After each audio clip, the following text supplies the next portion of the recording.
It's 2019 and these things just never go smoothly.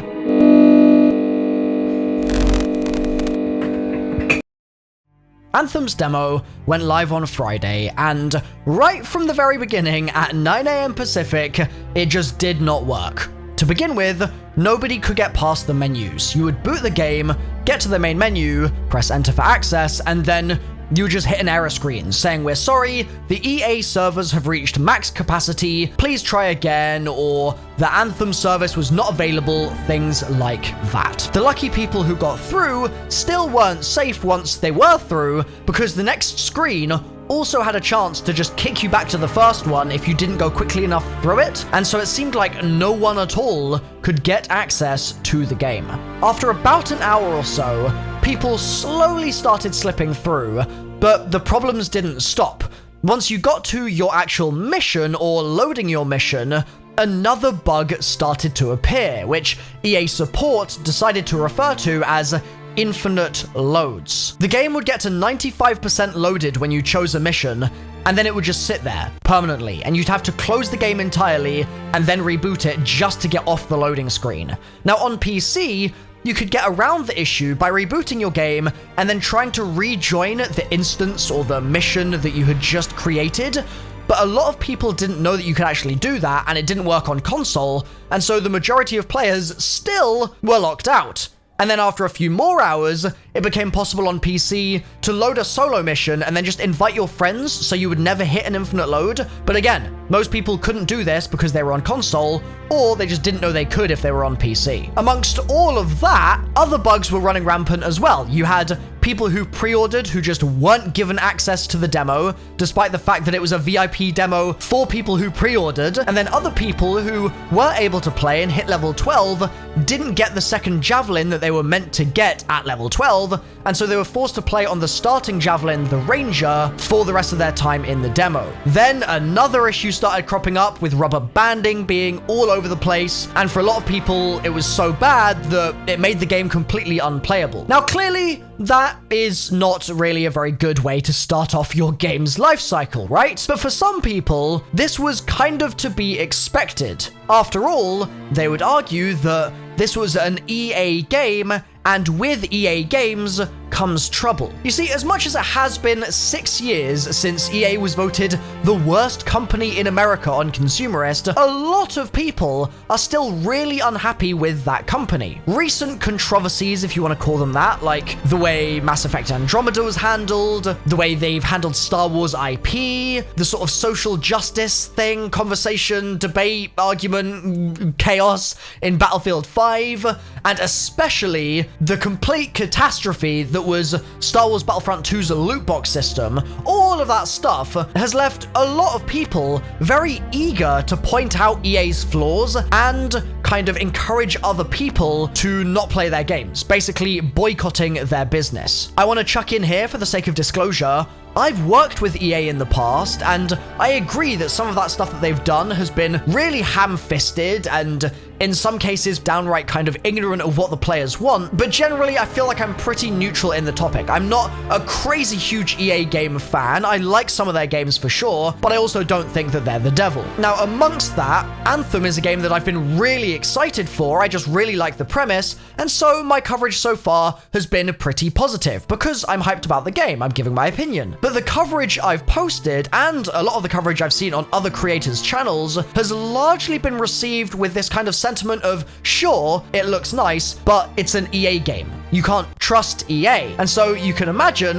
how all these server issues and bugs, etc., might feed into those sorts of feelings and just add fuel to the fire. That fire started to kind of appear all over the internet as those server issues persisted, because this went on for hours. You had members of forums like Resetra to writers like Steven Messner of PC Gamer, for example, beginning to kind of air their frustrations and asking, A, why didn't they plan for this many players to play on day one? Like, if they knew how many people had codes for the game, why weren't the servers ready? Why was it saying they were at max capacity? And then also asking, B, why is it called a demo if really it's just a stress test for them to fix their servers? Why couldn't they have just called it a beta? Why was that so hard to do? There were a lot of conversations that then started springing up with people in the games industry saying, oh, well, it's very hard to plan for these sorts of numbers of concurrent users.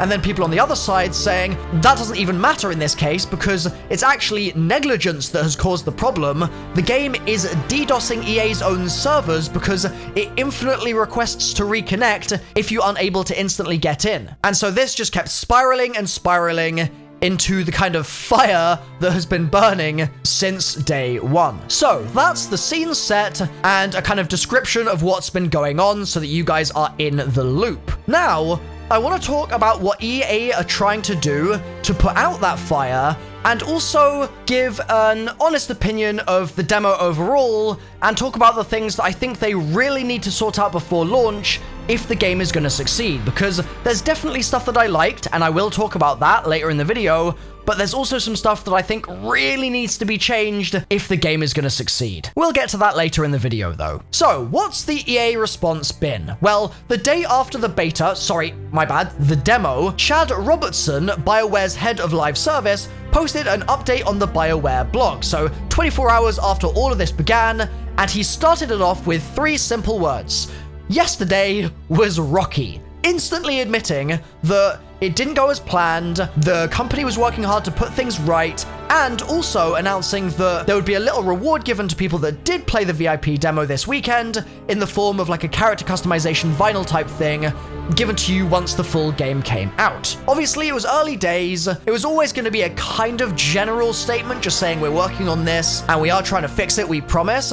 But I'll link it down below because I think it actually came across as really genuine, and just the fact that they had that statement out 24 hours in was actually a pretty good sign in my eyes. One of the things that I've been talking about in AAA games ever since midway through last year, I'd say, is the fact that Fortnite has completely changed the landscape in the way we consume these always online games. These games as a service, whatever you want to call them, are something that we interact with completely differently to conventional titles like Red Dead Redemption 2, for example. There's a really strong need with these new forms of games to be much more plugged into your community, and I'm not saying that you can't do that if you're making a conventional game, but you need to do it really well if you're releasing a game as a service, because your community is playing the game all the time, and if something is wrong, they expect it to be fixed basically the next day. Epic Games have done such an incredible job in the last 12 months with Fortnite, whether you like the game or not. Their ability to iterate so fast and fix problems and create new content as well has really changed a lot of people's opinions of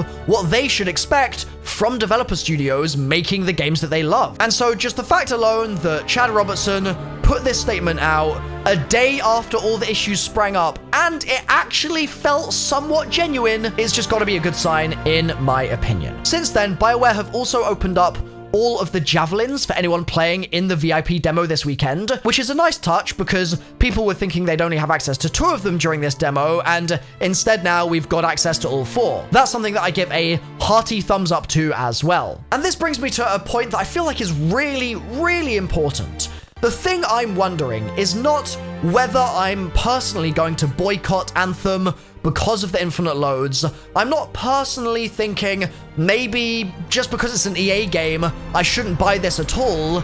Instead, I more just want to know why it was so important for them to call this a demo when it just didn't need to be. In an era when everyone else is doing betas, that's a commonplace thing in the industry. It's nothing new. You've got public test realms, you've got public beta environments, you've just got open betas, closed betas, all sorts happening all the time, and it seems like it would have been so easy to call this a beta and give people the expectation of the game maybe not being 100% finished. I mean, devs have tweeted out saying, this is a 6-week-old build that we're playing, and things have changed in the final build that has now gone golden that we'll be playing on release. And so it's like, okay, it's an older build, why not just call it a beta? Let people know it's not going to be perfect. Shout that to the rooftops. It's not going to stop people pre-ordering your game. There's this weird thing in games marketing where companies refuse to show cracks in their armor. They refuse to be honest about things maybe not being 100% perfect at all times.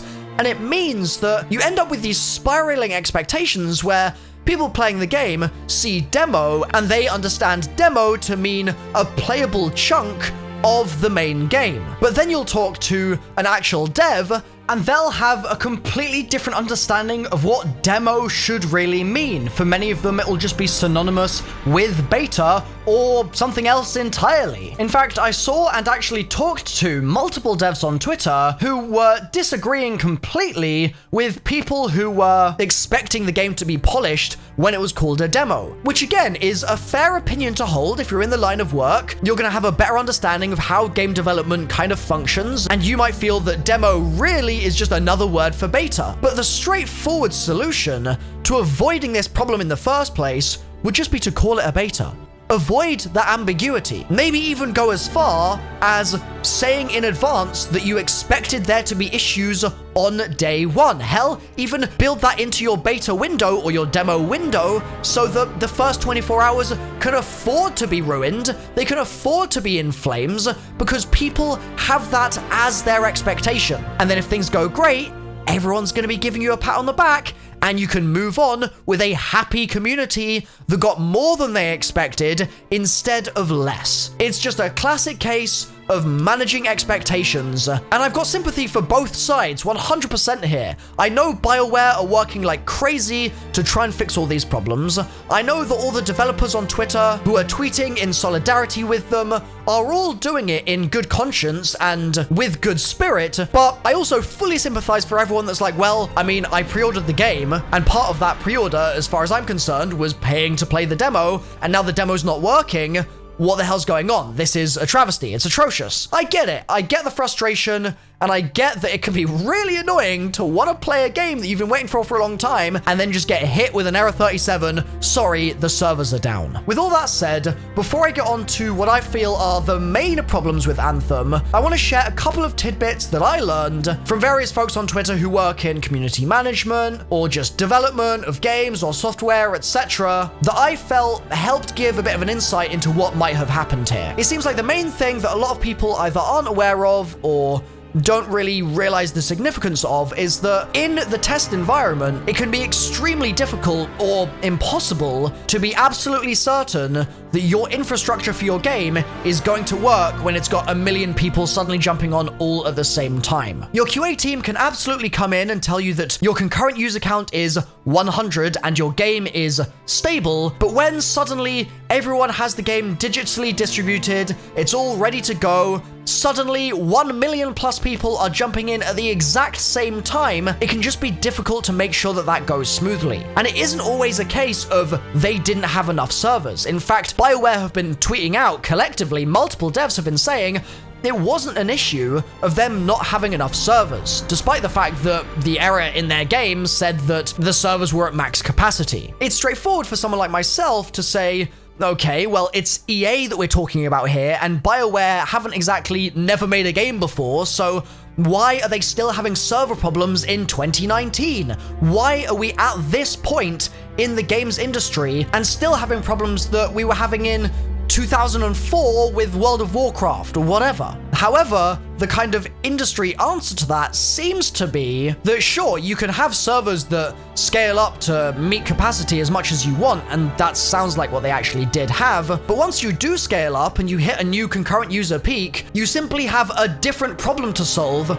compared to the ones that you had at smaller player counts. It also seems like there's a lot more voodoo than we realize in the kind of behind the scenes networking and other work that goes into making these online games actually function. The nature of online games and the internet itself really is a lot more messy and difficult to deal with than people who aren't network engineers might necessarily realize, because we just don't have to interact with that sort of thing on a daily basis. And that's not to say that it's necessarily a huge problem that we're not kind of getting into the nitty-gritty of the networking code. It's just that the in-game message saying the servers have reached max capacity doesn't even slightly begin to describe the nuance of whatever problem might be happening at a given time. If it was easy to fix, I'm sure they would have fixed it in 10 minutes, and I know that BioWare are working really hard to sort out all the issues. It could all be so much smoother though if, again, expectations were managed better, and I mean,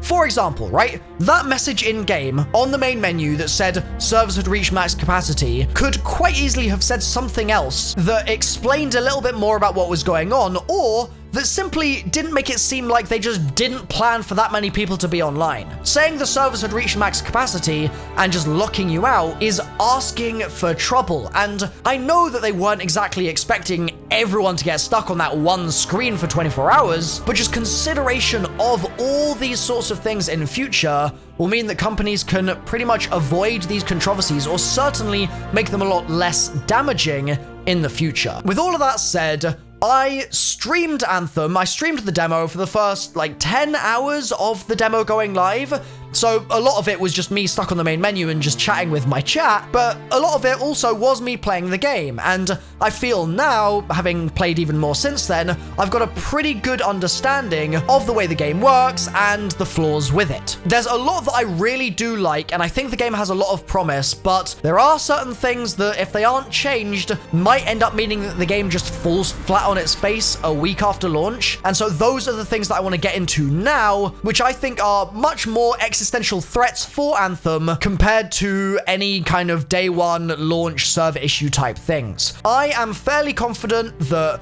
we won't be experiencing any more rubber banding, and we won't be experiencing any more server issues once we're a little bit further into the game's life cycle. Maybe day one on actual main launch day will be rocky again, but if EA come out beforehand and say, hey guys, just to let you know, this might be a little rough for the first couple hours, then I think that for the most part, people will be able to forgive those problems. And by the time the game is a few days deep, I suspect that they'll all pretty much have cleared up. So let's talk about the things that I think are problems with Anthem itself as a game. Some of these are going to be very small things, and others are going to be much bigger. I'm giving you a really broad mix here, and I'm hoping that the devs can take this feedback on board and potentially implement some of these changes into the final game on launch or afterwards. To kick things off, I want to talk about loot. A game that I feel like is really satisfying to get loot in is Destiny 2. When you get to the end of your raid, you finish an encounter, you open your raid chest, whatever it might be, just the way the gear that you're getting pops up onto your screen, that little animation, the sound it makes, the kind of grandeur of the moment, and the act of opening the chest itself and picking up the engram and doing the thing and then physically taking the reward is incredibly satisfying. Where the ads at? It's fine, just do damage, do damage, do damage. So close, come on. I don't see him. There it is. Hey. Wow. You got a shell. You got the ghost shell? Wait, what? Is that rare? It took me like 20 runs to get that. Wow. And when you compare that system to the system in Anthem, I feel like Anthem is really undervaluing its own loot. It's really strange. I'm not saying that the things that we're actually getting as loot are not interesting or anything like that, because I understand we're still at a reasonably low level in the demo, and so it's not going to be representative of endgame loot, but just the act of looting itself I feel like should be more exciting. Let's take the Stronghold, which is kind of an equivalent to a Destiny Strike, as an example. There are a few sort of encounters in the Stronghold, and the first couple of them each give you a chest at the end, and so you're rewarded for finishing whatever part of the mission you were on. That's great. I have no issues with this bit whatsoever, apart from the fact that it's just an unknown item. You don't know what the item is until you get to the end of the game, but I'll come back to that in a second. But you get the chests, things fly out of the chests, it feels good. That's fine. You then get to the end of the Stronghold, there's a massive boss that takes a fair few minutes to kill, and then once it dies, a couple extra ads just randomly spawn in, and the game ends. No chest, no drop from the boss itself, no loot flying everywhere, no animation, no bright colors, no crazy sound when you pick up your reward, kind of nothing. The mission just ends. And then, to make matters worse, you end up on a load screen, which eventually transitions into a screen showing you the XP that you've gained and the medals that you've earned, not your loot. So your loot is kind of postponed while you look at your XP gain. And I kind of feel like the visual language that the game is talking here is saying that your XP is more important, it's more pressing than the loot that you've just earned. I feel like once we've eventually played this game for a couple hundred hours, once we're a few months deep into its life cycle, we're not going to care at all about that XP screen. Or are we? I mean, maybe they've got plans that I don't understand right now, but I feel like you're just not going to care about the XP, you're not going to care about the medals, and all you're going to really care about is the loot. And having to go through multiple screens in order to get there just feels clunky, man. It doesn't feel nearly as rewarding as seeing a gold engram dropping out of a huge enemy that you've just killed, going and picking it up, or opening a crazy chest that is locked in a chamber just after you've killed a massive final boss. It just doesn't have that grandeur, and you instead just end up with that one screen where it's like, oh, well, these things, but I mean, at this point, I'm seeing them 2 minutes after I actually kill the boss, and so a lot of the epic feeling is just taken away. I think also that all of the guns that we were seeing, and again, I understand that they're not endgame loot, but all the guns we were seeing were fairly samey. There was one sniper that really stood out that was really cool, but other than that, pretty much everything felt fairly samey, and I'm very hopeful that the endgame loot ends up being really exciting and awesome and unique. That's something we're just gonna have to wait for the final build for though. So I think the loot system could definitely do with being improved. Also, kind of related to this, it feels really awkward not being able to change your loadout in the middle of a mission. So let's say you just loaded into a mission, right? And it's only once you get into the mission that you realize you forgot to change your guns. You've just sat through a loading screen to get into the mission, and what you now have to do is back out, so you get a loading screen. You then have to go to your forge and get a loading screen. You have to change the weapons and choose all that stuff, and then you have to go back into the menus and get another loading screen to get back into your game. It just feels incredibly clunky unnecessarily. I get what they're trying to do. They're trying to get you to sort of spec out before you go. So you say, okay, these are the cards that I want to have at my disposal to deal in this mission, but it just feels sluggish because of the fact that there are so many loading screens, I think. And that brings me on to another point that I think is really important, and that's that there are just too many loading screens, man. I'm really hopeful that in some kind of optimization pass that happens before the game actually comes out, those loading screens are cut down in time significantly. But I'm playing on a pretty damn powerful PC, and the loading screens are still pretty long, and I just feel like there are too many of them. You've got to remember that as the game bloats when there's DLC, when they continue their game as a service kind of content model, they add cosmetic stuff, they add new missions, they add all sorts of business into the game, it's going to bloat the length of the loading screens as well. I mean, it's certainly happened in Destiny 2. I'm sure they could try and mitigate it at BioWare if they were being very careful, but with more content and more stuff comes more load time normally, and that just worries me because there are so many load screens right now already. I also want to talk about the menu for a second, and I know it sounds like I'm being hella negative right now, but I'll talk about the positives in a moment, just give me a sec. The menu is terrible, man. There are elements that I do like, for example, when you're comparing two different items, one that you have equipped and one that you're thinking of equipping. That screen is really intuitive and it gives you a really easy way to compare the stats of the weapons or whatever it is that you might be equipping. But the rest of the menu, oh my goodness me. For example, when you're on the settings and then you click to social and you click back to settings, that is just really sluggish. Like there's an entire second between the two when you click on them. The menu layout is kind of counterintuitive in that you need to be in the actual suit in order to be able to ready up. So if you're in Fort Tarsis and your friend is waiting for you to ready before you can start a mission, you have to be like, oh, sorry, I've just got to spend 45 seconds running across the fort in order to ready up. I get why that's a thing in the game. It's because if it was just single player only, it would kind of make sense. I mean, if you were setting sail, you need to be at the port in order to do so. But it feels like in a game that does have a very big multiplayer focus, as well as that story, it's a design decision that's only going to lead to the player's time being wasted. And there are a whole load of other things in the menu as well that feel like they're kind of going in the same direction. I think that it would be really nice if you could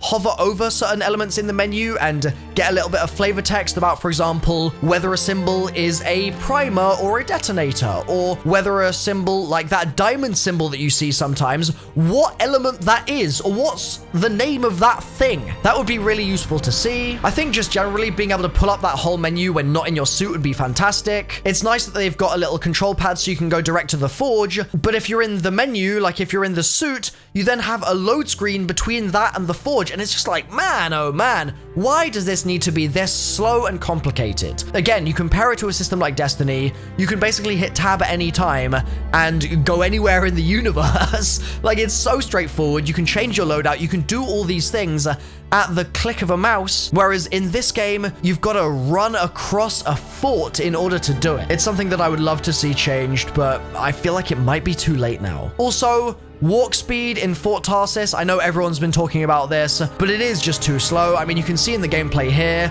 I'm even looking at my legs, and it doesn't look like my character is being that urgent. If I was in this situation, I might be able to get a little bit more of a sprint on if I was going into my next mission. You know, like, I might exert myself a little bit more than this. Another thing that's weird about Fort Tarsis, and especially weird because it's a BioWare game, is that it feels like it's dead. There are so many people around, but maximum, like, 3 of them actually talk. No need to make this everyone's problem.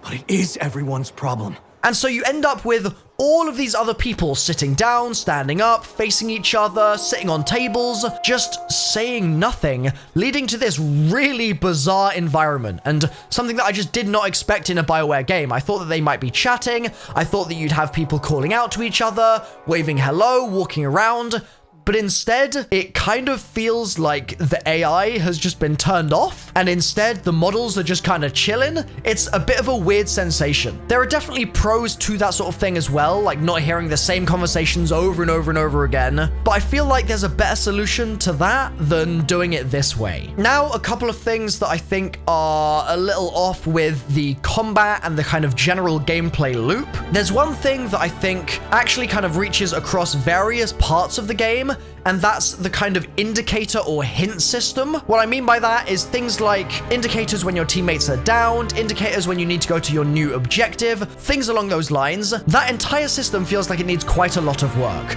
I can hardly tell when my teammates are downed right now, and that should be a matter of urgency to pick them up. Is it me, or is this going really slowly right now? Is it just us in here? I think so.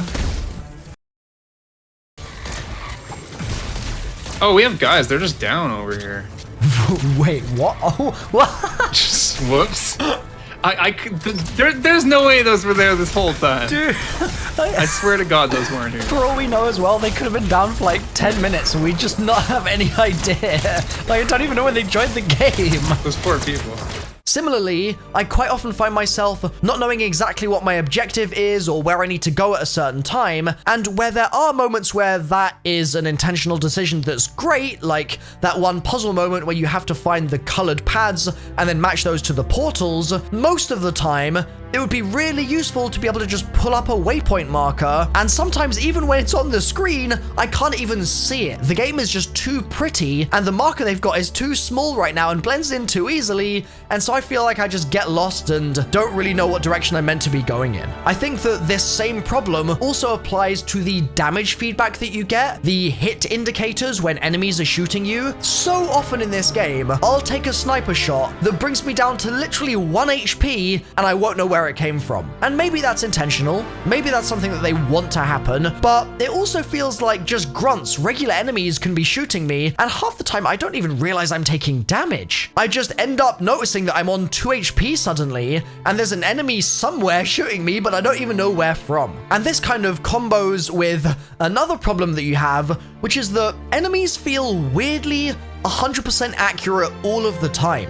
Like, I'll be across the entire play space from a random enemy with a pretty regular gun, and it will just be laying into me and shooting me when I'm playing on hard mode and taking out absolutely all my health with ease. And there I am trying to fight back, but I need my shields to recharge in order for me to have any kind of chance. And it just slows the gameplay down massively and just doesn't really feel that great. I think I'd prefer it a lot if the enemies had a little bit more spread to their bullets, just to at least feel like they weren't lasering into you 100% of the time. And I also think that it would be nice if we could stun enemies a bit more often. I quite often find that I'll be shooting an enemy and doing what I feel like is significant damage, and it keeps just blasting me through the entire thing. And I think it would be really satisfying if you could stun lock enemies a little bit more just with your guns. Obviously, abilities can do that a little bit as well, but again, sometimes I use an ability on an enemy and it feels like it just glances it off, it doesn't care. So more kind of stuns or more consistent kind of stuns with the abilities would probably be pretty satisfying, but maybe that's something that they're expecting us to use certain elements for or something like that. I don't know. Gun feedback also feels a bit weird at times. There are times when I'm shooting an enemy and it just feels like my gun isn't recoiling or isn't really doing anything. It's like I'm firing a water gun, snipers especially. And also it would be nice if I could charge up a sniper shot and then not shoot it. I don't know if there's a button that I can use to cancel that shot or something, but certainly with that Devastator sniper, I kept accidentally firing shots when I wanted to just switch weapon or something like that. The feedback problem also really applies to your melee ability. I would be using the melee on the Storm, for example, the like ground slam, and it's a really cool ability, but the animation kind of betrays it right at the end because you're invisible when you actually hit the ground and slam and create the melee kind of AoE effect. And because of that, you don't feel the impact at all, really. You hardly know that you're actually hitting the enemies, in fact, and that's something that I would really like to see changed. I think that the Ranger is pretty good because you have your baton, but again, just better feedback in that area would be really appreciated. Another thing that I found really frustrating, it kept happening when I would press a button to use an ability, but because I had just used my other ability, there'd be like an invisible cooldown where I wouldn't be able to use it, and when you've got abilities that require you to charge things up, this is extremely annoying. So let's say I've just used my Q, I've just used my left ability, and that was a charge up ability. So I've been holding that down and I've been firing some ice, for example, as the Storm. And then I want to use my right ability or my E ability, and that's a charge up as well. So I hold that button down as soon as I take my finger off Q, but because there's this invisible lag, this invisible kind of hang time where you can't use any abilities because your animation, I guess, is still finishing, it means that you press the button down and it doesn't start charging your second ability. And this is really annoying because you only really notice it when you've been pressing it for a second and you haven't actually been able to fire off your ability, so you have to take your finger off the key and then press it down again and charge it up all the way again, and it's just like sluggish behavior that I think could quite easily be changed by, for example, some smart system of queuing the ability if you were already holding the key down or something like that.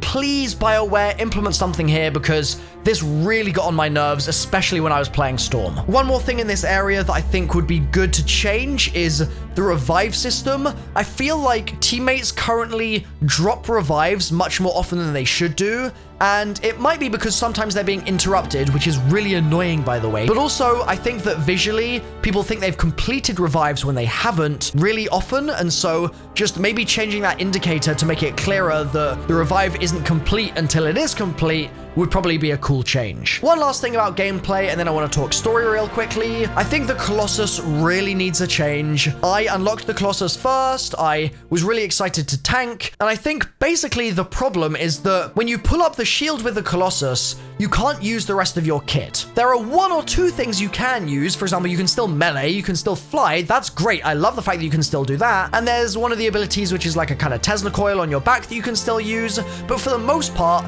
it completely mitigates any of the other stuff that you want to be using. And so if you want to shoot, you got to put the shield away. This leads to a scenario where you kind of feel like your job is to take a load of the damage by using your aggro ability on Zed, your kind of raw thing where you get enemies to aggro on you instead of your team. But then when you do that, your shield completely melts super fast. It's got nowhere near enough actual shield, and you can't even really respond to the enemies that are shooting you because you've got to keep the shield out. Otherwise, they're going to just be taking out your actual health while you try and shoot back. There seems to be one build with Colossus, which is like a flamethrower combined with like a zappy thing, I think, that does work really well, but all of the starting stuff that I was using with Colossus was not satisfying at all. And I think that they might need to do some work to make sure that the Colossus is viable in the early game when you're not crazy leveled up, as well as the late game when you have those specific abilities that happen to go really well together. There's also absolutely no chance of you having a good time on your own as a Colossus without certain abilities, and I think that that doesn't really go for all of the other classes.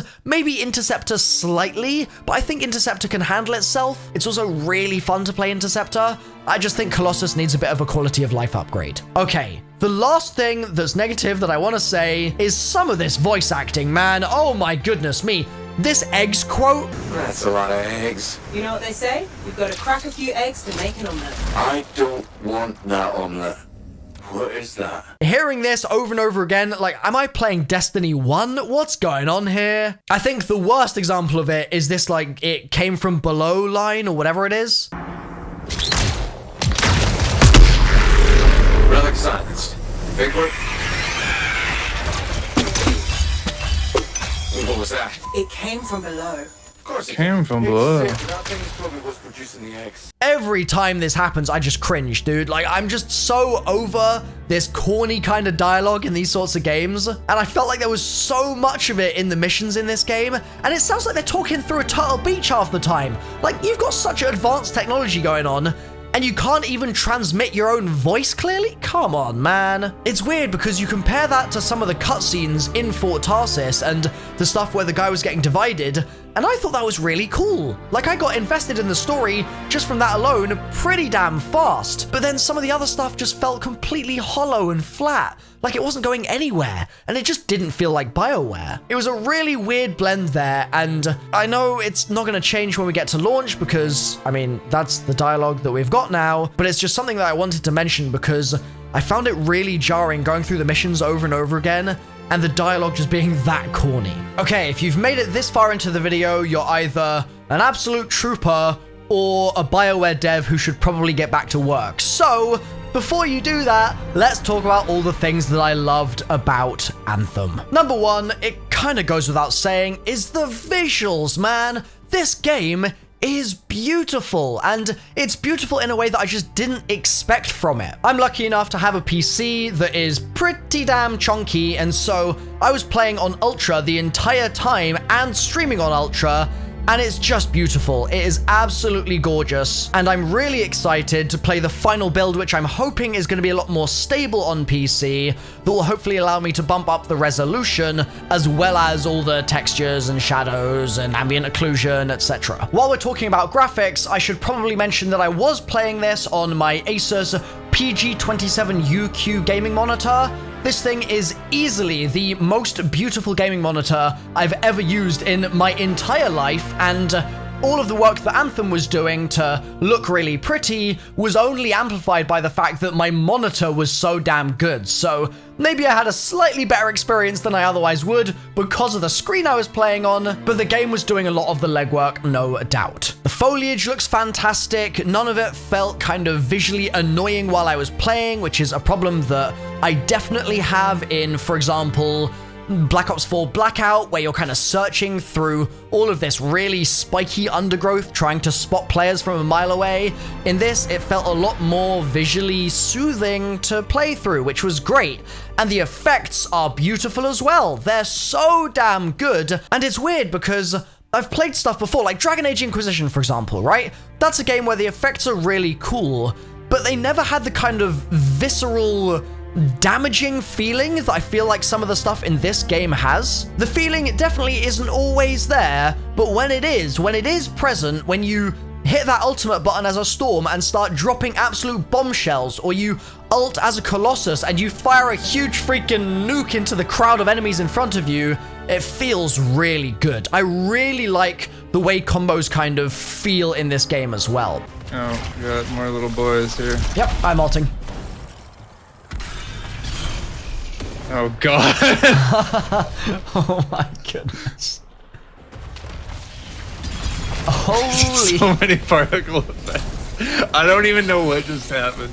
The animations in this game are really beautiful. The interceptor flying around, whoever did the work on that deserves a pay rise because it's incredibly satisfying to kind of scoot through the air, do your little forward dash, and then go into the kind of sprint where you're holding forward and you're powering through and jetting through the air and then going back out of the sprint and just letting yourself hover and then bursting forward again. It just feels fantastic. Flipping around all over the place like a little fish out of water, just kind of gliding through the air or zipping backwards or whatever it might be. It feels great. The flying as well, I really disliked at first on keyboard and mouse, but then I dropped my sensitivity and it got a lot better. I was really happy with it by the end of the demo, and that's something that has apparently improved in the final build, so it's only going to get better from here, which is really exciting.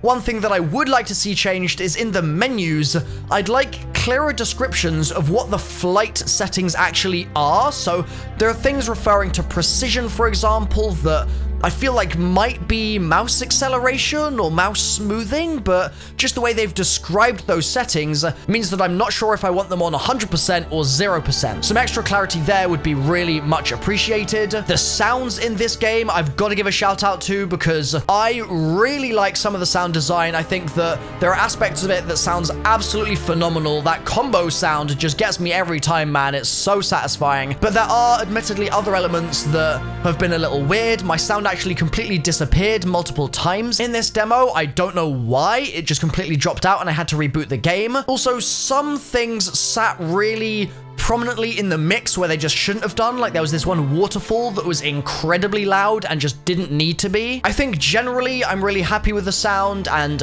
I'm excited to see how this kind of changes as we go towards launch as well. I liked it. I did see some people saying that they weren't fans of the sound design, which was interesting. If you're one of those people, leave your thoughts in the comments down below, but I was happy with the sound personally. I also think that the abilities themselves are pretty much going to be what carries the combat in this game for years to come. I think that some of the abilities were super cool, and then others kind of felt really weak and like they weren't really doing anything. Like there was one ability I had on Interceptor where I could spit out a kind of gas cloud in front of me, and it was frustrating because if I was facing one way with my camera, but my character was facing the other way, and I pressed the button to use the ability, it would come out the front of my character instead of like writing my character's direction and actually pointing me in the direction that my camera was facing, and that was really frustrating. And the ability itself also just felt like it wasn't doing anything, but it actually did loads of damage. There was just like a lack of feedback or something there. However, completely on the flip side, like I was saying before about the ultimate abilities of the Storm and the Colossus, they felt incredible. But then the Interceptor ultimate felt trash because you're kind of spinning around, but it doesn't feel like you're getting that actual impact sound of your blades on the metal of the things that you're attacking or whatever it might be. It just felt like you were spinning around in syrup. I do think though that with enough of a range of abilities, and especially across all of the different javelins that are available, if BioWare just keep on releasing awesome new abilities for us to use, and also maybe if they consider adding an extra ability slot in future so that we can get even crazier combinations of different things, we can combo one ability into another ability and like really crank up the possibilities for what we can achieve with our different javelins, that will make the combat system just infinitely more satisfying, and it's already pretty damn satisfying as it is. I really liked the combat. The gunplay feels a bit meh, but when the abilities are as cool as they are and the cooldowns are as short as they are, which is fantastic, I love the fact that you can just keep spamming stuff quite often. It leads to a combat system that, in its current form, I'm definitely very happy with. I think that it was really cool for them to give us a kind of Easter eggy step in that one mission where we had to find the colored pads on the walls in order to match them to the portals. I hope that in the tutorial kind of part of the game that we missed because this demo put us in midway through the leveling process, I hope that it kind of pushes you in the direction to think about those things while you're playing, because when I first got to those symbols on the walls, I had no idea what was going on, and I didn't realize that that was something they would be expecting of me in the game. I think giving the player a hint to say, we want you to solve a puzzle now in a bit more of an overt way than just leaving the portals there might be a good idea, but again, that might happen earlier in the game, and so that might not be a problem at all. I also really hope that they double down on what they did with the boss in the stronghold. That boss was really cool. It was kind of just a bullet sponge. I mean, you can kind of compare it to one of those walker tank things in Destiny where you shoot its legs, and then you shoot the weak point, and then you shoot the legs, and then you shoot the weak point. Pretty much the same thing was going on with this boss, except this one was crawling on the freaking walls. It was great. It was something that I didn't expect. I hadn't seen any gameplay going into this, and I really liked the fact that it just felt like it had a bit more character than something like one of those Destiny walkers. It wasn't complicated, but the character really helped sell the moment, and that kind of arena was really cool as well. I like the fact that there was a lot of vertical space, so you could fly up, you could get above the boss, you could kind of hover around, you could zoom through the air, you could use that to get away. It just felt like a very good example of what a stronghold should be like if we're going to have that as one of the main endgame activities, keeping us playing for months on end. However, the key to this game's success is going to be whether they can keep those strongholds interesting enough where all the bosses don't just feel like that same boss that we've already fought, and where there's potentially some more complexity to us actually taking the bosses down. I'd really like to see some bosses where there was kind of more focus on phases and also kind of more focus on doing a thing in order to be able to damage it, maybe staggering the boss in a certain way, maybe doing something in the environment around it in order to interact with the boss. Just, I'd like to see more depth there. Obviously, it's very early days, but this is just something that I'm very hopeful for in the final build. Overall, what do I think of Anthem? I'm really excited for launch. I know that there were problems galore with this demo. I think that the marketing of the demo kind of let it down, and I think that people's hesitations about EA being the publisher are fair in some cases because EA have had a pretty rough track record in recent years. However, personally, I would much rather judge the game itself rather than prejudge it based on the publisher. As much as that might mean that I end up being disappointed, I'd prefer to go into it that way rather than not playing the game and missing out on an experience that I might end up absolutely loving. And certainly so far, I've really enjoyed my time with the game. I think the sort of several things that I really want to see on launch that I think will make the game a blockbuster hit would be a content model that is super regular and actually feels like it's going to pull you back to the game if you've taken a week off. Any kind of ongoing updates that mean that we always have new things to do will be paramount for the game's success. Also, really making you feel like a god, like I was saying, making those abilities feel insanely epic, just doubling down on feeling powerful as a freelancer is going to really help sell the game too. Also, some kind of Destiny item manager equivalent would be really nice because I could imagine the loot system getting really annoying, like the vault being really clunky. And I mean, I know that it's not a kind of trivial thing to ask for, but maybe just some kind of nicer vault management system or loot management system could be helpful for it. Also, really emphasizing that this is a game where there is a high skill ceiling and there are a lot of different crazy combos and builds that you can create will only serve to make people more interested and invested in the game, so I hope that they really go far with that. And then obviously, like I started this video with, the loot system. Once that's improved, if they can get it right, it's going to keep people playing for months and months on end. So I think that finally brings me to the end of the video. This started out just as a discussion of the server issues that the game has had, and while I was editing that, it kind of transformed into the sort of review that I feel like I've now created. I know that it's not a finished product, I know that we were playing on an old build, I know all of those things, but I wanted to give my honest opinion on the controversy that's kind of surrounded the demo, as well as my experience with it personally, and where I think it needs to go in the future in order for the game to succeed. I'm very hopeful that if anyone at BioWare is listening, some of the things that I've been saying have been useful and can be taken on board in future. I haven't had the chance so far, and I'd love to in the future, but I haven't yet been able to actually talk to any devs that work at BioWare about this kind of feedback, and so I'm hopeful that this video can kind of serve as a means to bridge that gap a little bit and inject some of my ideas into their heads if they happen to be listening. Fingers crossed you guys are. You're doing a great job so far as I am concerned. I also love the fact that so many of the devs are active on Twitter. Man, that is great. Communication is key in 2019, and they're doing a really good job of it, just talking to people constantly on there. Like, you're talking to leads of the game, and they're just on Twitter chatting with people. It's fantastic. So yeah, I'm gonna wrap the video up here. Thanks for watching, guys. This has been my honest opinion and review of Anthem in light of the server issues and other controversies that have been facing the game. If you've enjoyed the video, please leave a like. This has been insanely long to edit and actually create. And if you want to see more content like this on my channel in the future, then you know what to do. You just got to support the video, drop a comment, subscribe, all that good stuff. Thanks, guys. I'll talk to you soon. Bye for now.